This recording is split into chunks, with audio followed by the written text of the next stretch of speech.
Vous êtes à l'écoute d'une lecture proposée par prof.fr au vlog.fr.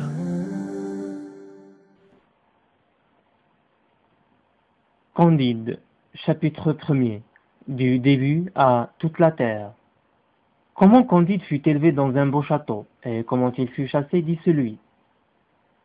Il y avait en Westphalie, dans le château de Monsieur le baron de Tendertentranque, un jeune garçon à qui la nature avait donné les mœurs les plus douces. Sa physionomie annonçait son âme. Il avait le jugement assez droit, avec l'esprit le plus simple. C'est, je crois, pour cette raison qu'on le nommait Candide.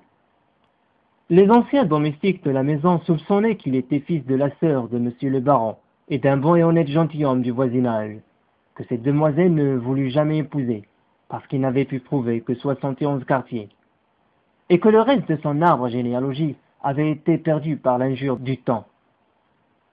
Monsieur le baron était un des plus puissants seigneurs de la Westphalie, car son château avait une porte et des fenêtres. Sa grande salle même était ornée d'une tapisserie. Tous les chiens de ses basses-cours composaient une meute dans le besoin. Ses palefreniers étaient ses piqueurs. Le vicaire du village était son grand aumônier. Ils l'appelaient tous Monseigneur, et il riait quand il faisait des comptes. Madame la baronne, qui pesait environ 350 livres, s'attirait par là une très grande considération et faisait les honneurs de la maison avec une dignité qui la rendait encore plus respectable. Sa fille Cunégonde, âgée de 17 ans, était haute en couleur, fraîche, grasse, appétissante. Le fils du baron paraissait en tout digne de son père. Le précepteur Pangloss était l'oracle de la maison, et le petit Candide écoutait ses leçons avec toute la bonne foi de son âge et de son caractère. Pangloss enseignait la métaphysico-théologo-cosmolonigologie.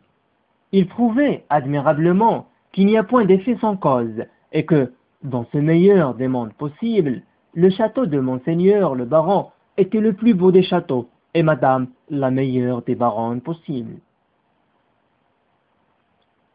Il est démontré, disait-il, que les choses ne peuvent être autrement, car tout étant fait pour une fin, tout est nécessairement pour la meilleure fin. Remarquez bien que les nez ont été faits pour porter des lunettes. Aussi avons-nous des lunettes. Les jambes sont visiblement instituées pour être chaussées, et nous avons des chausses. Les pierres ont été formées pour être taillées, et pour en faire des châteaux.